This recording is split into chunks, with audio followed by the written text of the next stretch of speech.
Hello everyone, welcome back to the channel. Cost accounting चल रहा है और हम लोग कर रहे हैं लेबर कॉस्ट कंट्रोल।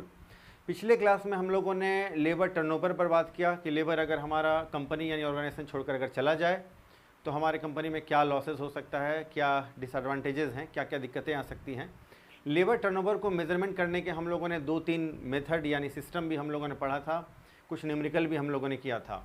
आज का टॉपिक है, आज हम लोग पढ़ने वाले हैं वेज पेमेंट सिस्टम, यानी लेबरर्स को यानी वर्कर्स को पेमेंट करने किए जाने के जो 2-3 सिस्टम हैं, इस पर आज हम लोग बात करेंगे। यानी मज़दूरों को, वर्कर्स को रेम्यूनरेशन यानी उनका पारिश्रमिक, उनका वेजेस कैसे पेमेंट करना है। जनरली 2 सिस्टम चलता है। एक तो है टाइम रेट सिस्टम, यानी कितना टाइम उसने काम किया उस टाइम के अनुसार उनको पेमेंट कर दिया जाए। 4 घंटा काम किया, 4 घंटा का पेमेंट कर दिया जाए। 6 घंटा, 8 घंटा या 10 घंटा काम किया है अगर वर्कर ने, तो उसको टाइम के हिसाब से उतना पेमेंट कर दिया जाए। 1 घंटा का अगर 100 रुपया होता है, 8 घंटा उसने काम किया है तो 100 मल्टीप्लाइड विथ 8, 800 रुपये उसको पेमेंट कर दिया जाए। इस हिसाब से टाइम रेट सिस्टम चलता है। दूसरा हमारा होता है piece rate system, piece wage system. तो पीस वेज सिस्टम में क्या है कि किसी भी पर्टिकुलर यूनिट का, मतलब किसी भी पर्टिकुलर प्रोडक्ट का उसने कितना पीस तैयार किया है, कितना यूनिट उसने तैयार किया है, प्रोड्यूस किया है, मैन्युफैक्चर किया है, तो पर यूनिट मान लेते हैं 2 रुपये के हिसाब से है। और आज दिन भर में उसने अगर 100 यूनिट तैयार किया है तो 2 रुपये के हिसाब से 400 रुपये उसको पेमेंट कर दिया जाना चाहिए। किसी ने अगर 140 यूनिट तैयार किया है तो 2 रुपये के हिसाब से उसको 280 रुपये पेमेंट कर देना चाहिए। दूसरा हो गया। तीसरा होता है incentive plan system.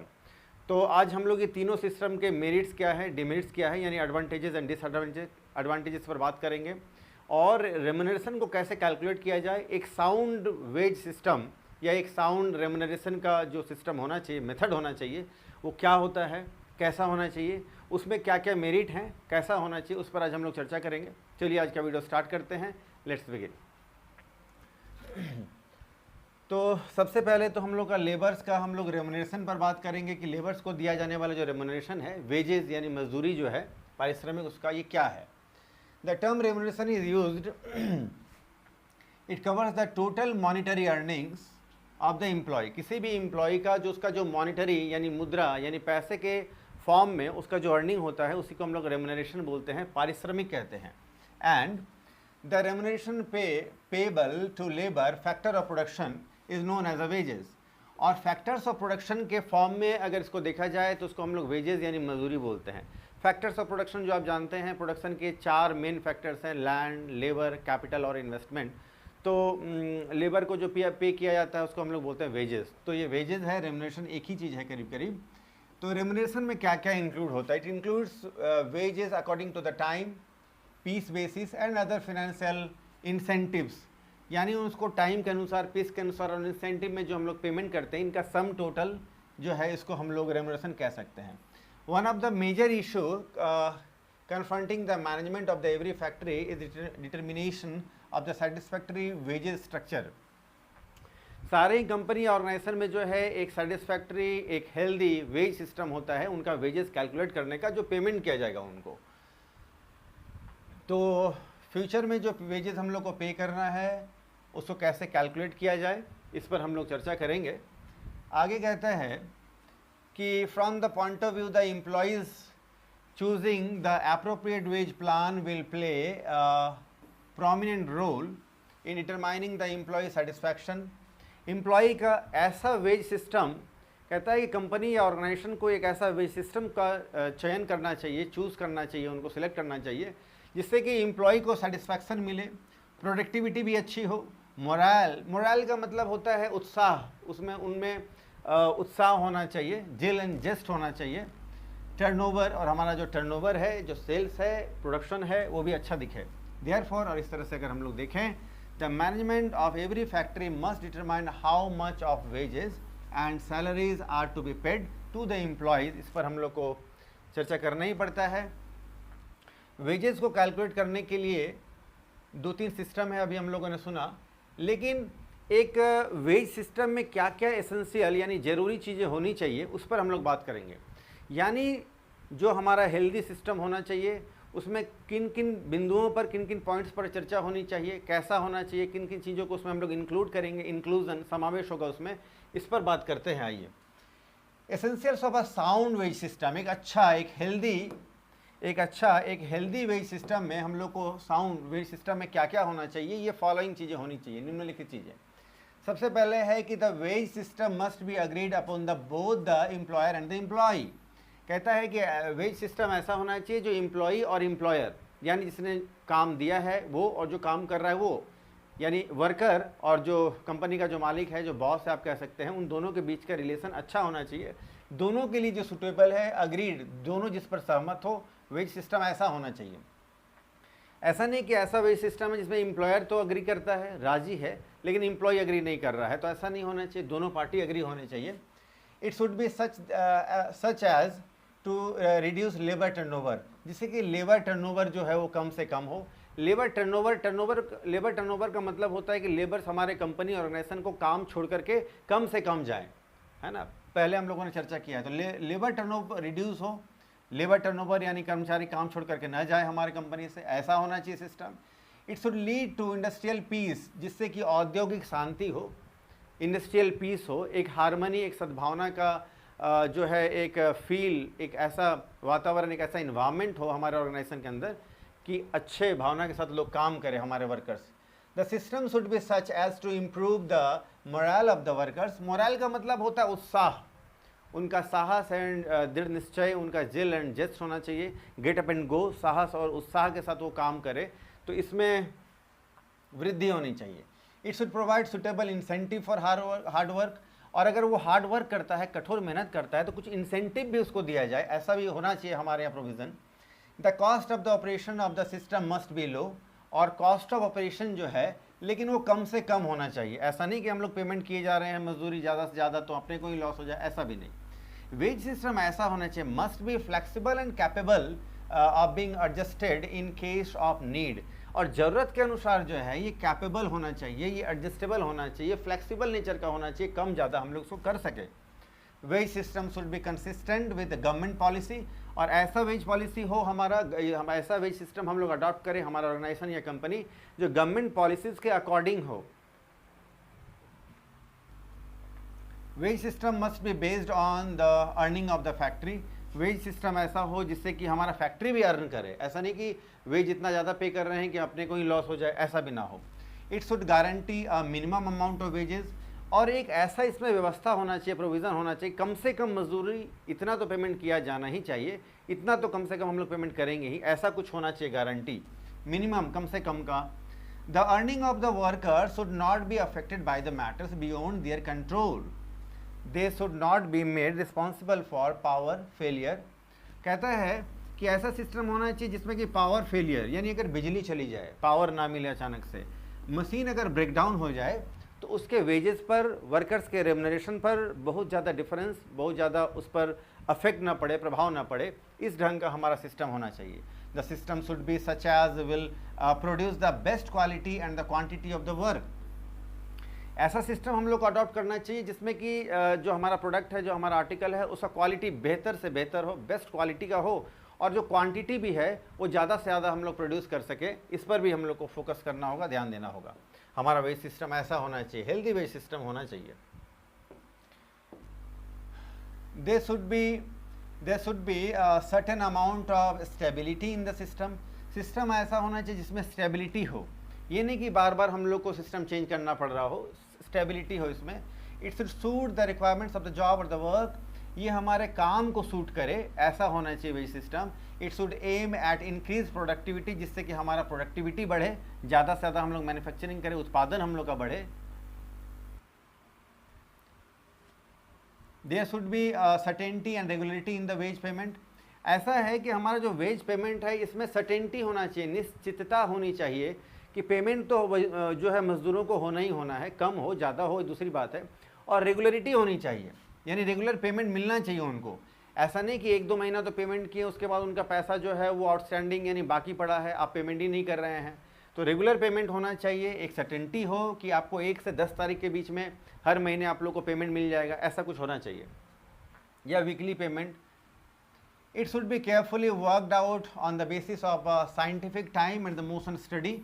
Motion study और साइंटिफिक टाइम को स्टडी करने के ही हम लोग को, केयरफुली स्टडी करके हम लोग को वेज सिस्टम अडॉप्ट करना चाहिए, फॉलो करना चाहिए। It should B simple enough, और ये बड़ा आसान होना चाहिए, जो easily understood by the workers.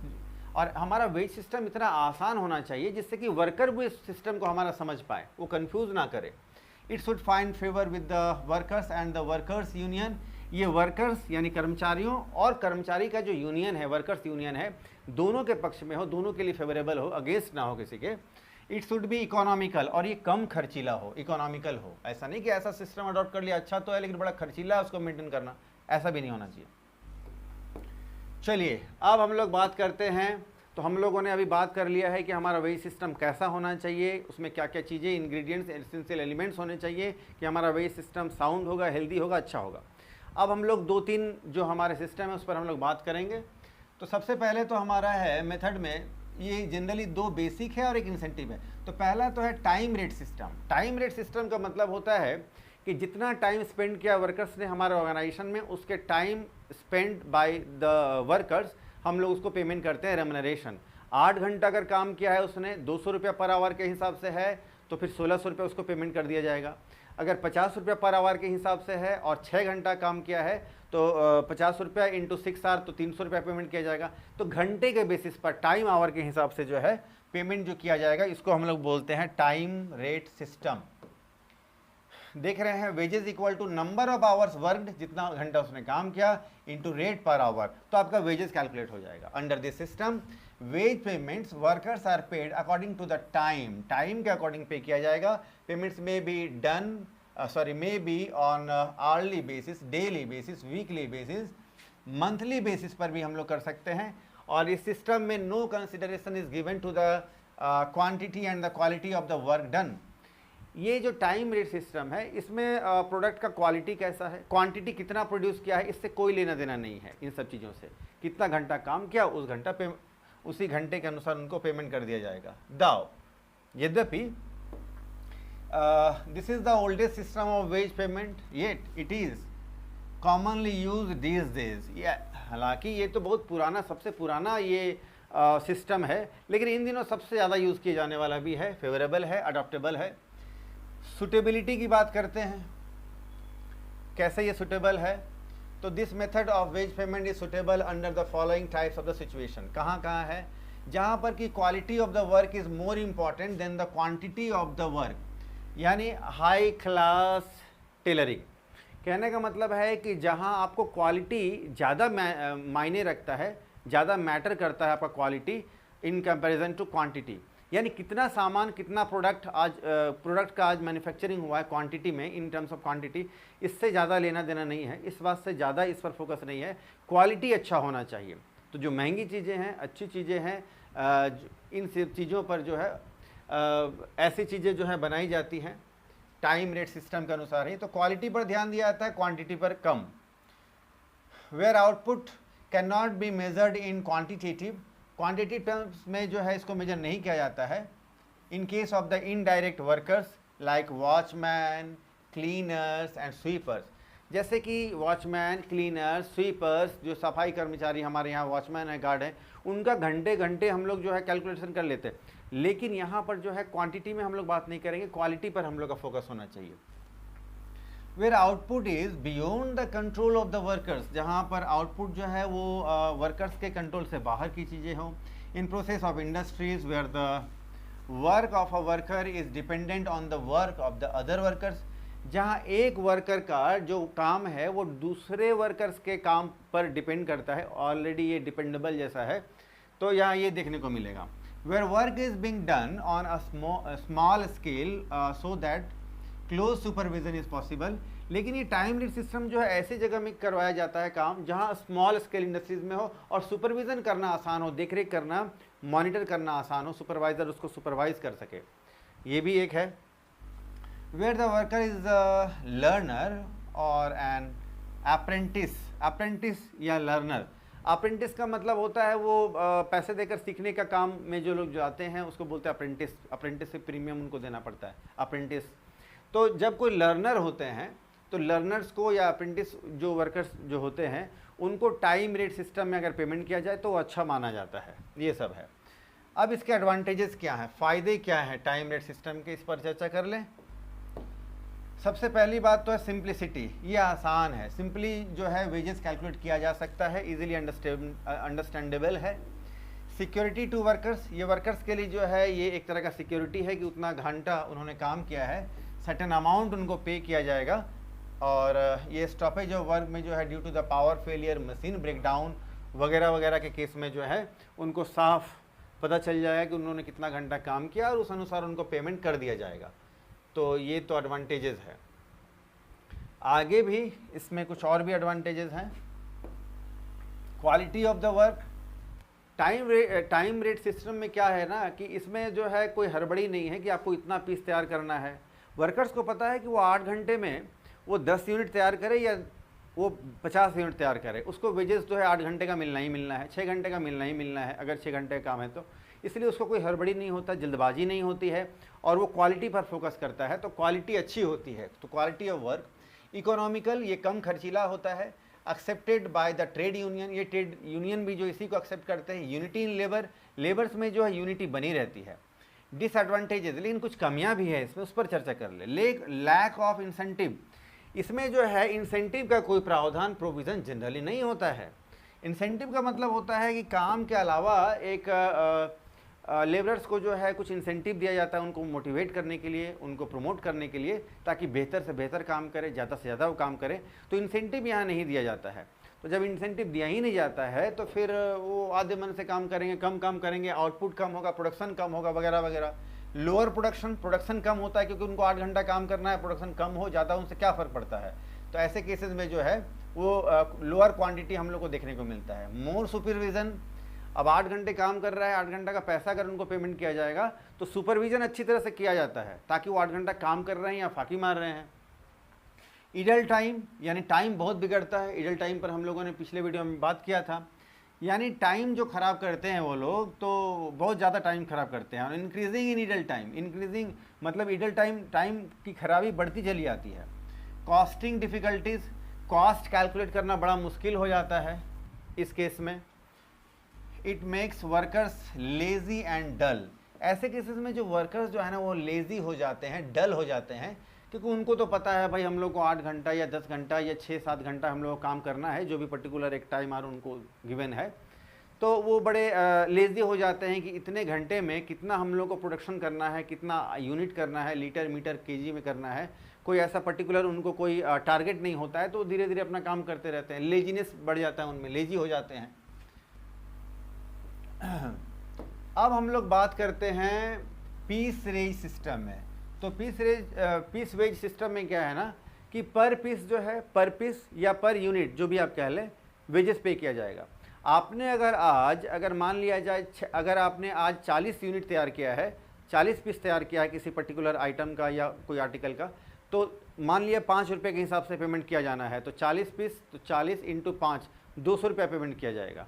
या अगर किसी ने 100 यूनिट तैयार किया है तो फिर 5 रुपया पर यूनिट के हिसाब से अगर हो जाए, 100 यूनिट इंटू 5 रुपया, तो फिर 500 रुपया उसको पेमेंट किया जाएगा वेजेस। तो क्वांटिटी बेस्ड है, इसमें टाइम से लेना नहीं है, चाहे आप 10 घंटे में करें या 5 घंटे में करें, 6 घंटे में करें, आपने कितना तैयार किया उस पर बेसिस। तो टोटल अर्निंग्स कैसे कैलकुलेट करेंगे, यानी टोटल वेजेस कहता है यूनिट्स पर manufactured into rate per unit. ठीक है, आइए। तो under this method workers are paid in proportion to the work done by them, जितना काम किया उस हिसाब से पैसा मिलेगा। The rate is fixed per unit of output, यानी पर यूनिट या पर आर्टिकल या पर कमोडिटी के हिसाब से रेट फिक्स कर दिया गया है।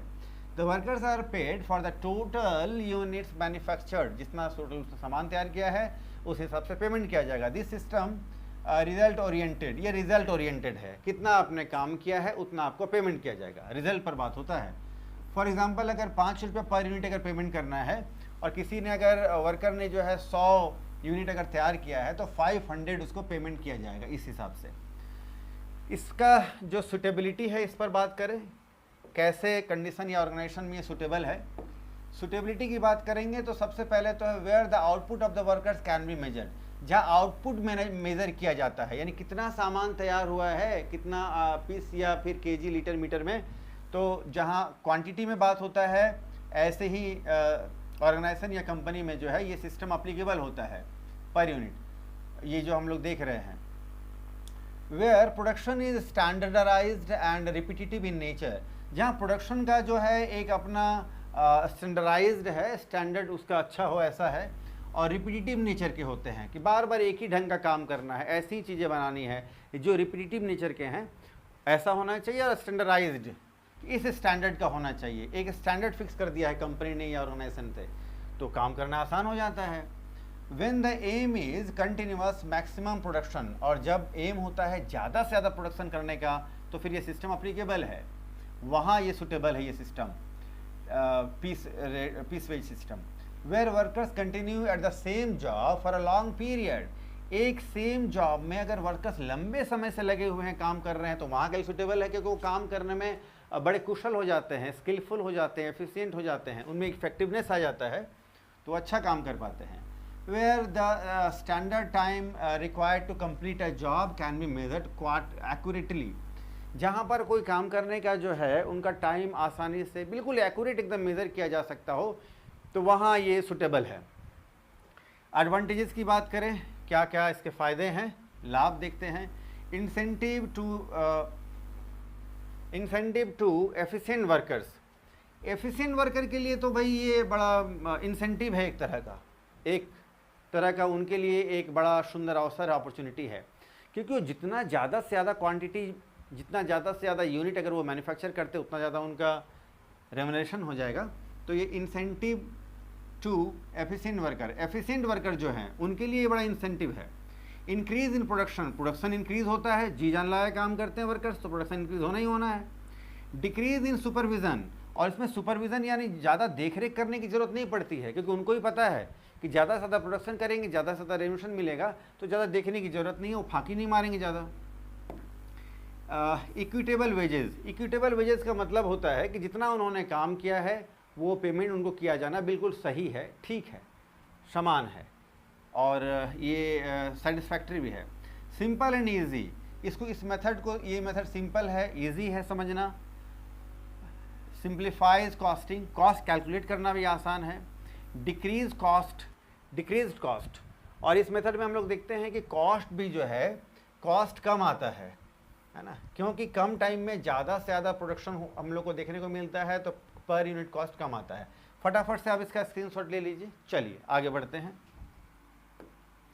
नेक्स्ट पेज में हम लोग देखते हैं इसका डिसएडवांटेजेस, टाइम वेज सिस्टम का ही जो डिसएडवांटेजेस है। आइए, तो सबसे पहले तो लैक ऑफ सिक्योर्ड वेजेस का कोई सिक्योरिटी नहीं है भैया।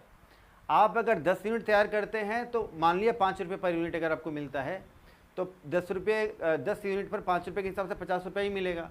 आज आप अगर 100 यूनिट तैयार कर लिया है तो 5 के हिसाब से 500 मिलेगा, अगर 50 तैयार किया है तो 5 के हिसाब से 250 मिलने वाला है आपको। तो यहाँ पर जो है आपका वेजेस का कोई सिक्योरिटी नहीं है, सिक्योर नहीं है, कम ज़्यादा होता रहता है, काम पर डिपेंड करता है, परफॉर्मेंस पर आपका। Inferior quality of the product, जब क्वांटिटी पर फोकस होता है वर्कर का, ज़्यादा से ज़्यादा तैयार करे, तो क्वालिटी पर उनका फोकस कम हो जाता है, जिससे कि क्वांटिटी तो बढ़ जाता है, क्वालिटी थोड़ा बिगड़ जाता है, ठीक है, थोड़ा दब क्वालिटी का माल बन जाता है। Injurious to health of workers, और जल्दी में वो बड़े फुर्ती में रहते हैं, ज़्यादा से ज़्यादा क्वांटिटी का प्रोडक्शन में वो लगे रहते हैं, तो ऐसे में एक्सीडेंट होने का खतरा रहता है। इंजीनियस हानि है, ये हानिकारक है उनके हेल्थ के लिए, कभी कोई एक्सीडेंट हो जाए, तबीयत बिगड़ जाए, जी जान ला के वो काम करते हैं। ग्रेटर स्पीड, ज़्यादा से ज़्यादा स्पीड में वो काम करते हैं, जो उनके लिए हानिकारक सिद्ध होता है कभी कभी। Misuse of equipments and materials, कई बार देखने को मिलता है कि जो मटेरियल्स है और जो इक्विपमेंट्स है, जो वहाँ इक्विपमेंट्स जो लगे होते हैं, मशीन वगैरह, प्लांट एंड मशीनरी वगैरह, उनका बहुत ज़्यादा वो मिसयूज़ करते हैं। इतनी जल्दी, मतलब तेज़ी से मशीन चलाते हैं, जैसे तैसे मशीन चलाते हैं, प्रोडक्शन को बढ़ाना है तो मशीनें बिगड़ती हैं, इक्विपमेंट ख़राब होता है, कंपनी को लॉस होता है इससे। अनसुटेबल इन सर्टेन केसेस, कुछ केसेस में ये अनसुटेबल है, जहाँ पर ये आपका सूट नहीं करता ये case. Difficulties in fixing piece rate, और पर पीस जो है कितना जो है रेट फिक्स किया जाए, 2 रुपये पर यूनिट या 2.5 रुपये पर यूनिट, 4 रुपये, 5 रुपये, 6 रुपये पर यूनिट फिक्स किया जाए, ये फिक्सेशन ऑफ पर यूनिट जो रेट है, ये बड़ा डिफ़िकल्टीज़ है, इसमें दिक्कतें आती हैं। अपोज्ड बाय ट्रेड यूनियंस, और ट्रेड यूनियंस जो इसको अपोज करते हैं, उनका विरोध है, उनके विपक्ष में रहता है, वो विरोध करते हैं इसका कि ये ठीक नहीं है, क्योंकि जो कम काम कर रहे हैं उनको कम पेमेंट किया जा रहा है, ज़्यादा काम कर रहे हैं उनको ज़्यादा पे किया जा रहा है। तो एक तरह का जो ये पार्सिलिटी जैसा उनको दिखता है, लेकिन है भी नहीं पार्सिलिटी, आप देख पा रहे होंगे। आगे हम लोग अब बात करते हैं जो अभी हम लोगों ने दो वेज सिस्टम देख लिया है, वो दोनों इंपॉर्टेंट है और दो ही है।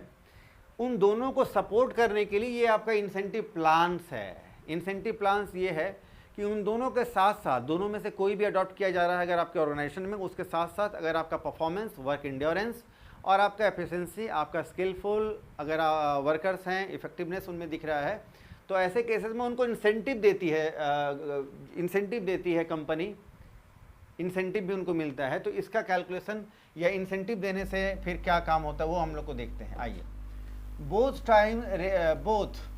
Time rate system and piece rate system discussed above have their merits and demerits। दोनों हम लोगों ने डिस्कस किया, इसका अपना डिमेरिट्स एंड मेरिट्स है। लेकिन अगर दोनों को अगर हम लोग कंबाइन करके देख के चले तो इंसेंटिव जो प्लान है वो अपने आप में बड़ा काम का चीज़ है, कारगर भी है। The primary purpose of incentive plan is to induce the worker to produce more to earn and higher wages. Induce का मतलब होता है उनको क्या बोलेंगे, इंस्पायर करती है, प्रेरित करती है, उनको प्रमोट करती है कि ज़्यादा से ज़्यादा जो है वो प्रोडक्शन भी करें, क्वालिटी भी अच्छी हो, क्वांटिटी भी ज़्यादा से ज़्यादा हो, मन लगा अगर वो काम करें तो इंसेंटिव उनको प्रमोट करता है।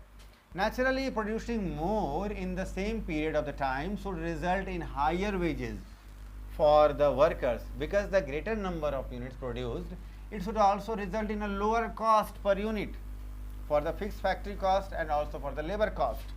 अगर ज़्यादा से ज़्यादा क्वांटिटी का प्रोडक्शन होता है तो फिक्स कॉस्ट में और लेबर कॉस्ट में कमी आती है। इसके ऑब्जेक्टिव्स क्या है इंसेंटिव के, देखिए, टू रिड्यूस द वर्कर्स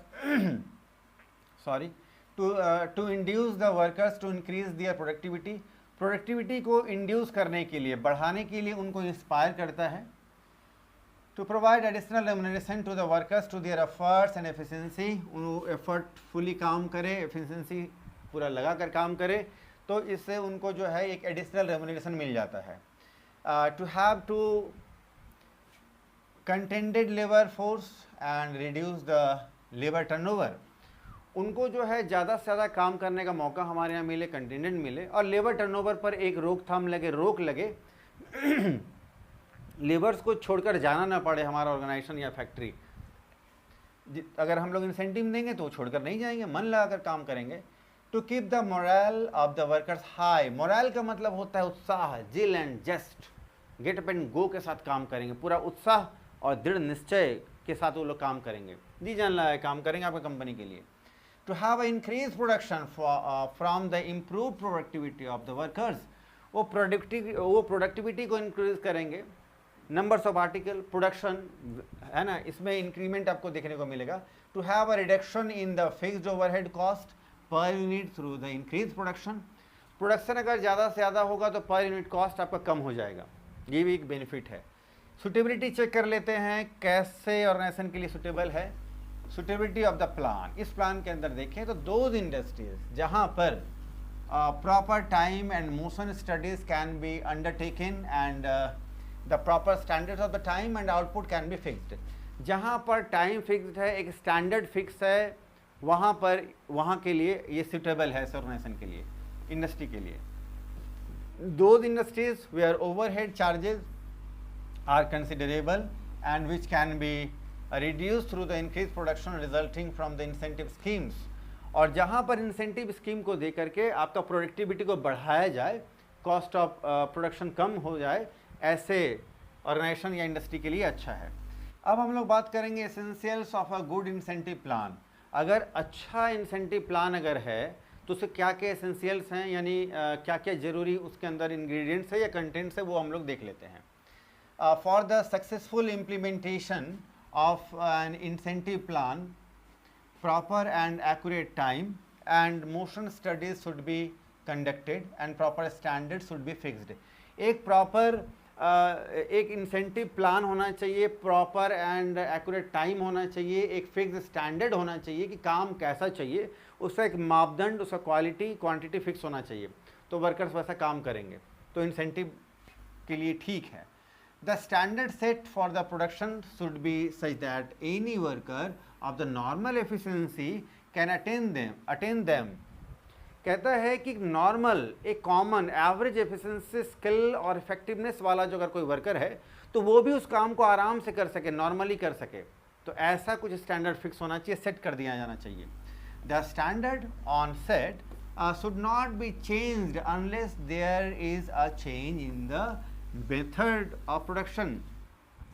कहता है कि जो स्टैंडर्ड है वो चेंज नहीं कर दिया जाना चाहिए बार बार, या चेंज नहीं होना चाहिए, जिससे कि उसके प्रोडक्टिविटी पर असर पड़ता है और उसके एफिशिएंसी पर असर पड़ता है, प्रोडक्शन पर असर पड़ता है। Job analysis and the standardisation must be made on scientific and equitable basis. कहता है कि जो भी काम होना चाहिए वो स्टैंडर्डाइजेशन बेस्ड होना चाहिए और साइंटिफिक और इक्विटेबल, मतलब एक जैसा बेसिस पर काम होना चाहिए जो भी काम होगा। Tools and equipments and the machines must be maintained in efficient working condition. जो मशीन्स हैं, जो टूल्स हैं, जो इक्विपमेंट्स हैं, वो अच्छे कैटेगरी के हों और वो मेंटेन्ड हो, है ना, गड़बड़ सड़बड़ नहीं हो, उनके घाट वो ख़राब हो गए हों, इक्विपमेंट बिगड़ा हुआ हो, सर्विसिंग टाइम पर नहीं हुआ हो, ठीक से काम नहीं कर रहा हो प्रॉपर, तो प्रोडक्शन ठीक से नहीं होएगा। तो ऐसा नहीं होना चाहिए, सब ठीक ठाक। Proper and comfortable working condition should be provided to workers. और वर्कर्स को जो है proper, suitable condition, comfortable and proper condition उनको मिले, ऐसा हम लोग उनको दें। In uniform working condition should be provided to all the workers. Uniform condition कहता है यानी एक जैसा कंडीशन जो है हम लोग सारे वर्कर्स को प्रोवाइड कर सके या प्रोवाइड करें, ऐसा करना है। Regular flow of materials and other supply should be insured. Regular जो है मटेरियल का सप्लाई होना चाहिए और फ्लो बरकरार रहना चाहिए ताकि काम बीच में ना रुके। Every worker should be given equal opportunity to earn. और जितने भी वर्कर्स हैं सबको पैसा कमाने का हमारा ऑर्गेनाइजेशन या कंपनी में जो है वो समान अपॉर्चुनिटी, इक्वल सबको अवसर मिलना चाहिए हमारे ऑर्गेनाइजेशन में। आगे आइए। The worker should be taught the proper way of doing work. Taught यानी पढ़ाना, पढ़ाया जाना चाहिए। जितने भी वर्कर्स हैं उनको सही तरीके से लर्नेड यानी उनको पढ़ाया जाना चाहिए, शिक्षित करा दिया जाना चाहिए, ट्रेंड, प्रशिक्षित किया जाना चाहिए काम कैसे करना है। The worker should be suffer on account of factors beyond their control such as the breakdown of machine, power failure वगैरह वगैरह। कहते हैं कि कुछ चीज़ें ऐसी हैं जो वर्कर्स के हाथ की बात नहीं है, जैसे कि अगर मशीन ब्रेकडाउन हो जाए, पावर सप्लाई अगर चला जाए, पावर सप्लाई कम हो जाए, मशीन अगर रुक जाए, ब्रेकडाउन अगर हो जाए, तो वर्कर्स कुछ कर नहीं सकते हैं। तो हम लोग को ध्यान देना चाहिए कि ऐसी चीज़ें, ऐसी घटनाएं न घटें। The incentive plan should be permanent and not temporary. कहता है इंसेंटिव प्लान जो हम लोग पे कर रहे हैं उनको, उनके वेजेस पर जो सरप्लस अमाउंट हम लोग जो पे करें इंसेंटिव प्लान, ये कंटिन्यूअस होना चाहिए, रेगुलरली होना चाहिए, ये नहीं कि टेम्पररी हो और आगे चल करके रोक दे। The plan should be flexible enough to permit changes to suit the changes in the method work. कहता है कि जो प्लान है ये आपका ऐसा परमिट हो जो सुटेबल हो हमारे लिए। The plan should be easy for the workers to understand. और हमारा प्लान ऐसा होना चाहिए, इंसेंटिव प्लान, जो वर्कर्स के लिए अंडरस्टैंडेबल हो, वो समझ सके आसानी से। The worker should be properly educated about the scheme and motivate to improve their efficiency and to earn more. कहता है कि वर्कर्स का जो है ये प्रॉपरली एजुकेटेड होने चाहिए, शिक्षित होने चाहिए, और जिस स्कीम के तहत उनको लाया गया है उनको मोटिवेट करते रहना चाहिए, मोटिवेशन इम्प्रूव करना चाहिए उनका। एफिशिएंसी एंड अर्न मोर, और उनको जो है एफिशिएंसी बढ़े, वो ज़्यादा से ज़्यादा पैसा कमाए, ऐसा करना चाहिए, ऐसा होना चाहिए हमारा incentive plan. It should be economical to operate. लेकिन ऐसा प्लान को ऑपरेट करने में खर्च कम से कम हो, इकोनॉमिकल हो, कम खर्चीला हो हमारा plan. The plan should be acceptable to both employer and employee. ऐसा हमारा इंसेंटिव प्लान हो जो एम्प्लॉयर और एम्प्लॉय दोनों के लिए जो है वो सुटेबल हो और कंफर्टेबल हो, ऐसा हम लोग को एक्सेप्टेबल हो, जिसको दोनों स्वीकार करें, एम्प्लॉय भी, एम्प्लॉयर भी, वर्कर्स भी और इनके जो ओनर्स है वो भी। The incentive provided should be sufficiently attractive. बड़ा आकर्षक होना चाहिए लेबरर्स को, वर्कर्स को, कि लगे कि अरे अगर हम लोग काम अच्छा करें ज़्यादा काम करे, ज़्यादा से ज़्यादा प्रोडक्शन अगर हम लोग करें, क्वालिटी क्वांटिटी को अगर हम लोग बूस्ट करें, इम्प्रूव करें उसमें, तो हम लोग को इंसेंटिव मिलेगा, ज़्यादा से ज़्यादा इंसेंटिव, तो उनको अट्रैक्टिव लगे ये इंसेंटिव, ऐसा कुछ हम लोग करें। There should be no maximum limit on the amount of earning of the workers, और कोई फिक्स्ड अमाउंट वर्कर्स के लिए नहीं होना चाहिए। हमारा इंसेंटिव प्लान ऐसा होना चाहिए कि the more and more you work and produce the quantity of the goods और नंबर ऑफ द आर्टिकल्स और द प्रोडक्ट और the unit, more and more you can earn, ज़्यादा से ज़्यादा कमा सकते हैं। तो वो इस पर फोकस करेंगे, ज़्यादा से ज़्यादा काम करने का और अपने प्रोडक्शन को बढ़ाने का, क्वांटिटी भी क्वालिटी भी। Indirect workers should also be included under the incentive scheme. Direct जो वर्कर्स होते हैं या डायरेक्ट लेबर जो है, उनको हम लोग इंसेंटिव तो देंगे ही देंगे, साथ ही साथ जो इनडायरेक्ट लेबर जो होंगे, इनडायरेक्ट जो वर्कर्स होंगे, उनको भी हम लोग इंसेंटिव दें, ऐसा कुछ करें। हमारा इंसेंटिव प्लान उनके लिए भी होना चाहिए। The scheme should have the approval of the workers and the union. ऐसा हमारा इंसेंटिव हो जिसको कि अप्रूव्ड हो, यानी जिसको मंजूरी मिली हुई हो, वर्कर्स से भी मंजूरी मिली है, यानी वर्कर्स भी चाहते हैं, कहते हैं कि ठीक है, यूनियन, वर्कर्स यूनियन जो है, ट्रेड यूनियन जो है, वो भी कहते हैं कि हाँ भैया ठीक है बिल्कुल, तो दोनों की मंजूरी मिली हुई हो। आगे हम लोग बात करेंगे इसके एडवांटेजेस, क्या खासियत है इस पर। एडवांटेजेस देखिए, पहला तो है कि the workers are assured of their time rates and the day rates of the wages whether the attain the standard or not.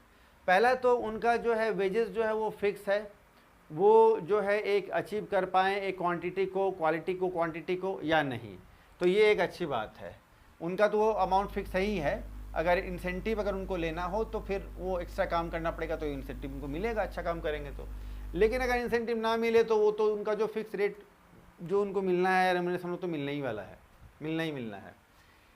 Inefficiency is not penalised as the workers are assured of their day rates of wages whether they attain the standard or not। कहता है कि अगर वो इन efficiency अगर उनमें है, वो उतने कुशल नहीं है, वो उतने दक्ष नहीं है काम करने में, जो the quality of the goods produced by the workers if not good enough, तो उनको पेनलाइज नहीं करना चाहिए, कोई पेनल्टी वगैरह नहीं लगाना चाहिए, उनको हटाना नहीं चाहिए, किसी तरह कोई दिक्कत ना हो, काम करते रहे रेगुलरली, ऐसा कुछ हो। एफिशिएंसी इज़ रिवॉर्डेड, लेकिन अगर वो ज़्यादा एफिशिएंट हैं, स्किलफुली काम कर रहे हैं पूरे कुशलता और दक्षता के साथ, तो उनको पुरस्कृत किया जाना चाहिए, they should be rewarded. As the workers of the higher efficiency are given bonus in addition to their time wages.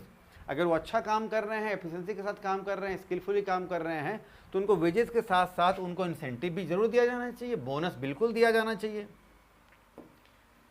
Incentive is given to the workers to increase their productivity। उनको इंसेंटिव इसलिए दिया जाना चाहिए ताकि वो productivity को बढ़ाए। Opportunity is given to the workers to increase their earnings by efficient work. वो एफिशिएंट वर्क करके अपने अर्निंग्स को बढ़ा सके, ये अपॉर्चुनिटी उनके लिए एक है, ये आपका incentive plan. It keeps the labour force contented and thereby helps to reduce the labour turnover. और ये जो है लेबर टर्नओवर को कम करने में मदद करता है incentive plan. The increase in production leads to reduction in cost per unit. और ये इंसेंटिव प्लान जो है उनके प्रोडक्शन को इंक्रीज कर देता है, तो कॉस्ट पर यूनिट जो है ये कम आता है। The gain or the losses arising from the efficiency of the workers are shared by both the employer and the employee. कहता है कि चाहे गेन हो या फिर लॉस हो, ये एम्प्लॉय और एम्प्लॉयर, वर्कर्स एंड ओनर, दोनों के द्वारा कंट्रीब्यूशन होता है, दोनों के द्वारा कंट्रीब्यूट किया जाता है, ये दोनों के लिए अच्छा है। फिर तो काम अच्छा होगा, इंसेंटिव मिलेगा, काम अच्छा नहीं करेंगे, इंसेंटिव नहीं मिलेगा। इस तरह की बात है। आइए अब थोड़ा सा बचा रह गया है, disadvantages of incentive plan. Incentive plan के कुछ डिसएडवांटेजेस भी हैं, कुछ खामियां भी हैं। आइए बात करते हैं। The incentive schemes can not be gainfully employed in concerns where the overheads are less. जहाँ ओवरहेड यानी खर्चे, जो ऊपरी खर्च होते हैं, जहाँ ये कम है, वहाँ पर जो ये इंसेंटिव स्कीम जो है वो काम नहीं कर सकता है, और वो लाभदायक नहीं है, लाभप्रद नहीं है, गेनफुल नहीं है वहाँ के लिए। These schemes cannot be adopted in undertakings where proper standards cannot be fixed। जहाँ काम का पर यूनिट का या प्रोडक्ट का सामान तैयार करने का अगर जहाँ कोई स्टैंडर्ड फिक्स नहीं किया गया है, वहाँ के लिए इंसेंटिव प्लान जो है वो कारगर नहीं है, is not suitable for them, वो अडॉप्ट भी नहीं करते हैं। It is difficult to calculate indirect labour under the common incentive scheme.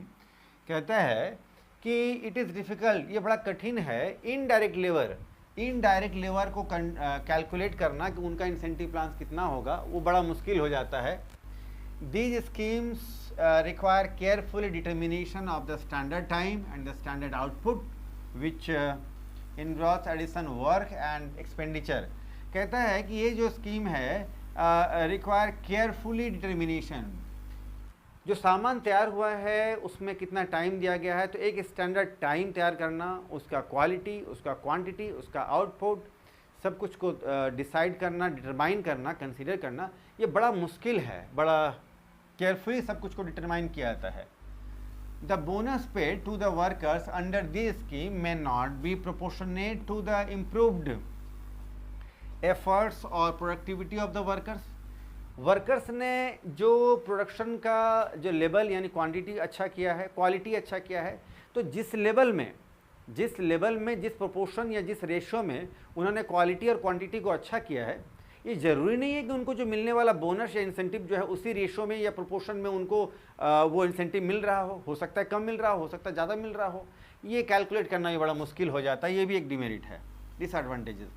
The quality of the product में सफ़र, हो सकता है क्वालिटी जो है वो अच्छा ना हो, because of the eagerness to save time, time को बचाने के ईगरनेस में, इच्छा में वर्कर्स बड़ी तेज़ी से रफ्तार में स्पीड काम करते हैं, क्वांटिटी तो बढ़ जाता है, क्वालिटी बिगड़ने का खतरा रहता है, एंड अर्न मोर, ज़्यादा कमाने के चक्कर में ये सब गड़बड़ हो जाता है।